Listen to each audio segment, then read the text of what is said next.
In the deepest hour of night, just before the edge of light bleeds across the horizon, there is a silence unlike any other. The world holds its breath. The static of human thought softens, and something ancient, nearly forgotten, stirs beneath the surface of waking life. It is in this liminal hour that the boundary between seen and unseen grows thinnest, and the watchers, the Archons, retreat momentarily, changing their guard. In that fleeting window, a spark has a chance to remember its origin. You may have felt it before, waking at 3 a.m., with a presence near, or walking into a place that drains you without explanation. These are not mere impressions. They are frequencies, signals, signs of a system you were born into but never consented to. If any part of you feels that recognition, if something in your chest stirs as these words unfold, take a moment now to anchor this connection. Subscribe to the channel so you don't lose it. Then comment below where in the world you are watching from, and what time it is for you right now. Let's see how far the spark has traveled. And if this mystery already feels true in your bones, the mystery behind the title, the hidden word they erased, then share this video. Share it with those who are ready to remember. This is the hour Jesus knew well. Not the Jesus of modern sermons, but the revealer, the guide, the one who spoke in riddles and metaphors not to confuse, but to protect sacred knowledge from those who would weaponize it. It was in the still hours before sunrise that he offered his most secret teachings not to crowds, but to his inner circle. During the 40 days following his resurrection, he passed down something too dangerous to write plainly. A word, just 5 letters long, a word that no priest ever uttered, that no printed Bible dared preserve. It was not lost by accident. It was buried, deliberately erased by systems designed to harvest your attention, your fear, your belief. You didn't find this moment by chance, not through algorithms or idle curiosity. Something older, deeper, pulled you here, a divine fragment within you that has waited through lifetimes for recognition. That spark you feel rising in your chest is not imagination. It is remembrance. It is the same pulse that moved through the desert mystics, the temple rebels, the exiled seekers who whispered truth in a world ruled by illusion. You are not alone in sensing that reality feels off, that the world is structured not for freedom, but for forgetting. And you are right to question it, because beyond the illusion of normalcy, behind the rhythm of cities, the repetition of days, the noise of media and obligation, lies an invisible lattice of control. The ancient Gnostics saw it clearly. They spoke of it in scrolls buried under Egyptian sands, their words sealed away for 16 centuries. They warned of beings without bodies, rulers of mind and frequency, who do not dominate through force, but through suggestion, repetition, and subtle manipulation of emotion. And they feared one thing above all: the return of knowledge, especially when that knowledge took form as vibration, as word, as sound. Before you were told who you were, before language was wrapped around your essence, your spark recognized the voice of the source. The Gnostics called it the monad, the singular, pure consciousness beyond form and suffering. You carry a trace of it still, a memory not stored in your brain but pulsing from beneath your heartbeat, untouched by lifetimes of forgetting. And tonight, that memory stirs again, because you are being invited not just to hear a forgotten word, but to speak it aloud. Before sunrise, when the veil lifts and the signal can pass through unfiltered. This is not superstition. It is not mysticism for the sake of spectacle. It is a code, a weapon, a bypass, a return. When Jesus gave this word, he did so not to form a religion, but to leave behind a thread, a lifeline woven through sound that would remain hidden in plain sight until the appointed time. And if you are reading this, if your body feels alert, if your skin tingles and your chest tightens with inexplicable emotion, then that time may be now. The moment before dawn is not empty. It is charged. Ancient temples were aligned to it. Monks have risen in those hours for centuries. Not from discipline, but because they knew the veil softens. This script, this invitation, is your summons to remember. to reclaim a voice older than any sermon. And when that voice speaks the word it was never meant to forget, the watchers will tremble.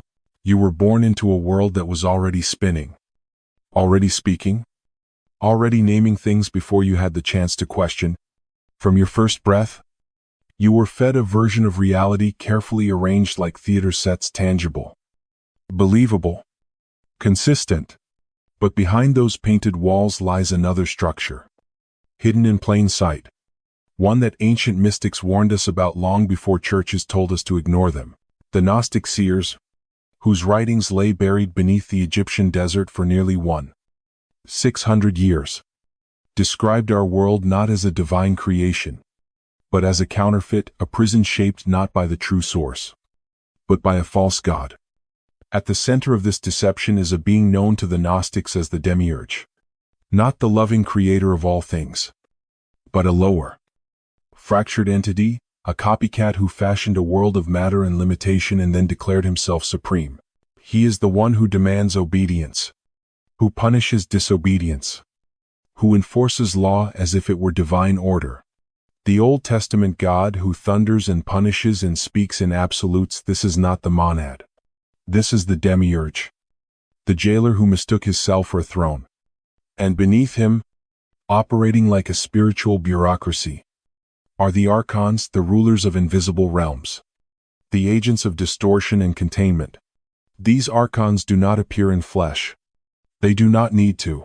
They operate in frequencies, weaving thought patterns, broadcasting emotional signals, hijacking the quiet spaces of your mind. Every time you feel inexplicable fear, every time despair settles over you like a shadow, every time rage rises without cause, you are not simply experiencing emotion, you are being harvested. Your energy is their sustenance.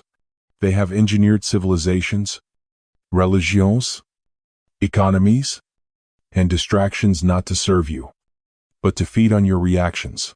War is not just about land. Poverty is not just misfortune. These are mechanisms, elaborate farms of suffering. And yet, their most cunning deception lies not in life, but in what comes after. The Gnostics warned of the light trap, the moment after death when a soul begins to rise, only to be intercepted. A warm glow appears. Familiar figures beckon. They tell you that you must return, that karma must be repaid, that your journey is unfinished. And nearly every soul, moved by trust or guilt or longing, obeys. They turn back. They re-enter. And the cycle continues: life, death, forgetting, return, over and over. The Archons call it spiritual evolution. The mystics called it a trap, because the goal is not to perfect the game. It is to exit the game entirely. But some souls are harder to trap, not because they are stronger, but because they carry something unbreakable. The Gnostics named them pneumatics, those who carry spirit, not metaphorically, but literally. Fragments of the monad itself, embedded within human form. You may be one of them. You may have always sensed you were out of place, as if the world expected you to play by rules that never made sense. That dissonance is not dysfunction. It is memory. A memory the Archons have spent millennia trying to erase. Every system around you, religion, education, entertainment, was designed to overwrite that memory, to tell you who you are, to distract you from what you are. But the spark remains. It waits. And when you begin to question the nature of reality, when you start noticing the frequency of fear pulsing through media and politics and belief, the spark flares. You begin to remember. And this remembering is exactly what the system fears. Because a pneumatic soul who awakens cannot be contained. They do not fit into roles. They do not kneel to false kings. They do not obey out of fear. They begin searching for the truth beneath the surface. And eventually, they find it hidden in dusty scrolls, in banned books, in silent knowing. They find the map out. There is a reason some questions never leave you alone. Long after childhood certainties dissolve, long after belief systems crumble, a quiet unrest remains, like a low hum beneath your thoughts. The Gnostics understood this sensation intimately. They did not call it doubt or rebellion. They called it remembrance. According to their texts, humanity is not uniform. Some souls move easily through the machinery of the world, adapting, complying, forgetting. Others do not. They carry within them something that refuses to fully submit, something that aches when reality feels wrong. These were the pneumatics, the carriers of spirit. And their unease was not a flaw but a signal. The pneumatic spark is not symbolic poetry.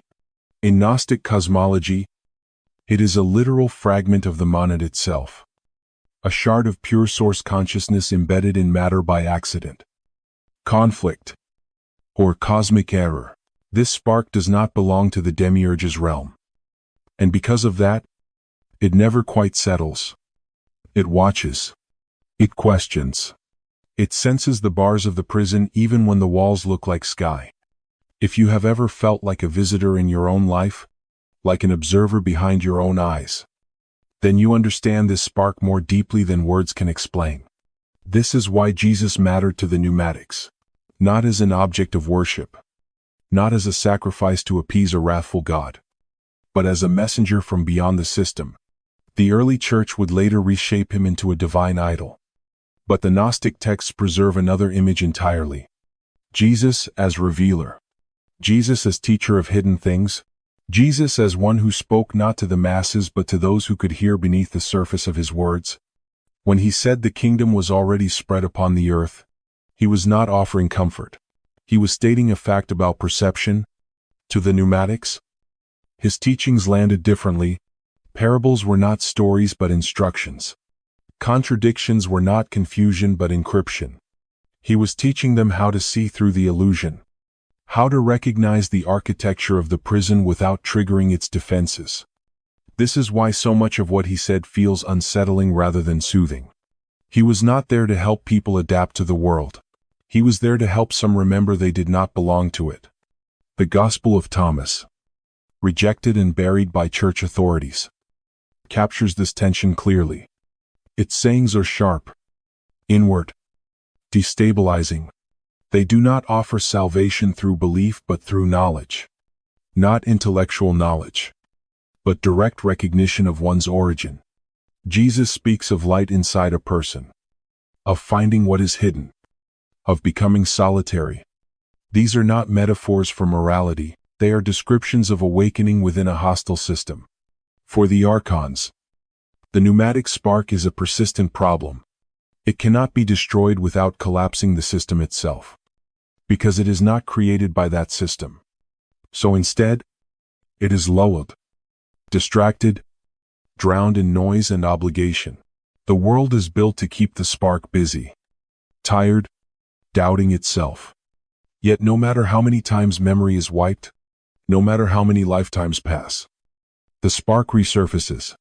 It asks again, it searches again, it feels again, and when it finally encounters the right frequency, the right word, spoken at the right hour, it responds instantly, not with belief, but with recognition. Like a long-lost name spoken in a voice you have not heard since before time felt linear. This is what Jesus protected. This is what the Gnostics died for. The spark cannot be killed. It can only be delayed. And its awakening has always been inevitable. There are words that soothe, words that instruct, words that control. And then there are words that threaten the very foundation of power. The 5-letter word you are about to reclaim belongs to the last kind. Not a spell, not a chant, but a vibrational key encoded with something older than religion and more disruptive than any doctrine. It was never meant for public ears. It was meant for those who carried the spark. The pneumatics who would one day awaken and remember. And that day is not coming. It is here. To understand the gravity of what was done to erase this word, you must first see how carefully the erasure was planned. After the resurrection, Jesus did not disappear immediately. According to early texts, he remained for 40 days, appearing not to the world, but to those who could truly hear. It was during this time that he passed on the most dangerous knowledge, dangerous not because it harmed, but because it liberated. He gave them the word. He told them when to speak it. And he explained why it had to be said before the first light of dawn. The early followers did not write it in the open. They whispered it, protected it, hid it within layers of text and symbol. And still, the system found out. By the 4th century, church councils convened not to preserve truth, but to control narrative. Scriptures were chosen. Others were condemned. Manuscripts were burned. Scribes were threatened. Gnostic teachers were branded heretics and hunted down. In Alexandria, entire libraries were set to flame. The goal was not merely theological control, it was frequency suppression. The word had to vanish, not just from Bibles, but from memory, from vibration, from the very soundscape of human thought. But no erasure is perfect. Beneath the ashes, fragments survived. In caves near Nag Hammadi, scrolls were sealed in clay jars and buried away from the reach of empire. In them, the Gnostic cosmology remained, encrypted in metaphors and visionary language. They spoke of sacred names that parted the gates of the Archons, names that dissolved illusions and returned the soul to its origin. Among them, the lost word echoed quietly, waiting to be recognized not by the eyes, but by the heart. And now we arrive at that moment. Place your hand on your chest. Feel the pulse beneath your skin, not just the heartbeat, but the frequency. That quiet warmth radiating outward is not simply biology. It is the electromagnetic field generated by the heart, stronger than that of the brain, capable of transmitting intention through space and time. Beneath it lies the spark, the silent witness to every lifetime you've lived, every memory wiped, every death followed by forgetting. It has waited for this signal, this frequency, this word. If you've noticed a shift in your breath, a stillness settling behind your thoughts, know this: it is not performance. It is preparation. The body knows before the mind does. And the moment your spark hears the correct resonance, it begins to rise. This is not belief. This is knowing. The church taught you to kneel. The system taught you to obey. But this word does not ask for submission. It asks for remembrance. It does not connect you to a God above. It reconnects you to the source within. The word was removed not because it was weak, but because it was unstoppable when spoken from the spark. The Archons feared it. They still do. Because once you say it, and feel what it does to your field, you can never be harvested the same way again. In the deep silence before the first birds stir, when even the shadows seem unsure of their shape, the world crosses into a moment the ancients knew intimately. The hour before dawn is not merely symbolic, it is mechanical, energetic, precise. Between 3 a.m. and sunrise, the frequency of the Archon system weakens. Their grip softens. Their attention shifts. It is in this brief window that the veils they maintain between spirit and matter begin to flutter. And that is when you speak. Mystery schools across cultures, from Egypt to Tibet, from Sufi circles to the Desert Fathers, all held sacred rituals timed to this hour. They called it the hour of visitation, the opening of the gate, the liminal crossing. Monks and mystics woke not for piety, but because they knew this is when the noise of human thought diminishes, and the field becomes still enough to feel the presence beyond form. But what they also knew, and what the church worked hard to obscure, is that this wasn't just a moment of reception. It was a moment of transmission. A time when the signal you send is no longer blocked. The Archons fear this hour not because it is symbolic, but because it is tactical. Their control is built on distraction, on looping thought patterns, on hijacked emotion. During waking hours, with billions of humans broadcasting mental clutter, the spiritual field becomes congested. Any word, no matter how powerful, gets absorbed into static. But before dawn, when the psychic traffic fades and most minds are still dormant, your voice travels farther. Your intention slices through the fog. And if the word you speak is tuned to the monad's frequency, it reaches far beyond their jurisdiction. This is not theory. This is architecture. The Pistis Sophia, one of the most intricate Gnostic texts ever uncovered, explains that sacred names operate like keys, frequencies that unlock gates between realms. It says that when these names are spoken with recognition, the rulers of the lower realms must step aside, not because of obedience, but because the frequency destabilizes their domain. It is as if the prison bars begin to melt in the presence of a vibration they cannot match. Jesus understood this well. After his resurrection, when the systems of death could no longer hold him, he did not waste time on sermons. He taught in silence. He transmitted names, not passwords, not dogma, but resonant syllables that harmonized with the monad directly. He gave his inner circle the one name that bypassed all interference, the one sound that carried his full teaching in a single breath. The church never preserved it. They couldn't. It would have undone the empire they were building. You are not meant to grope through life hoping for grace from above. You were designed to remember. The instruction was always here, buried beneath ritual and metaphor. The early Christians who gathered in caves before dawn did so to speak, not to beg. They weren't waiting for salvation. They were declaring identity. And that declaration shook the frequencies enough to be considered dangerous. The time before sunrise is not passive. It is warfare of another kind, a war of memory, vibration, presence. You don't need to fight. You only need to speak.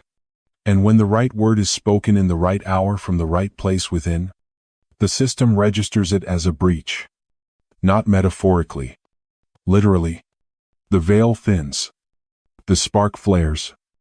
And something ancient begins to hear you again. Now the word returns. Not from a scroll or a sermon, but from a place beyond language, a resonance buried beneath lifetimes of forgetting. It is simple. 5 letters. 2 syllables, Yahoo. You may think you've heard it before, but what you've heard were distortions, echoes twisted by the Demiurge system. Yahweh. Yehovah. Names warped to instill obedience, to make you kneel. Yahoo is not that. It is not a God's name. It is a vibrational remembrance of origin, the frequency that existed before distortion, before fear, before authority wrapped itself in sacred robes. In Aramaic, the language Jesus actually spoke, Yahoo means the one who breathes existence into being, not a being above you, not a jealous monarch beyond the clouds, but the consciousness flowing through all things, including the spark pulsing now beneath your ribcage. This is the source. Not distant. Not judging. Intimately within. And when you speak this word from the right awareness, you are not calling out. You are calling back. The fragment remembers the whole. The wave remembers the ocean. But to speak it rightly, you must understand the mechanics.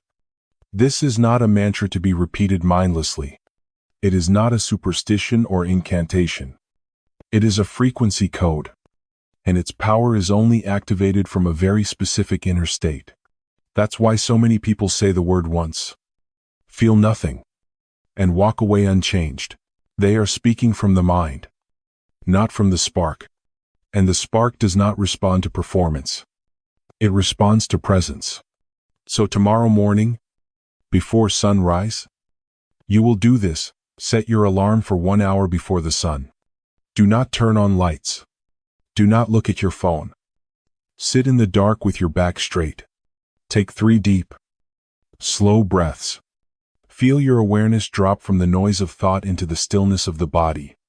Place your hand over the center of your chest. Beneath your palm is not just a heartbeat. It is memory. Feel it.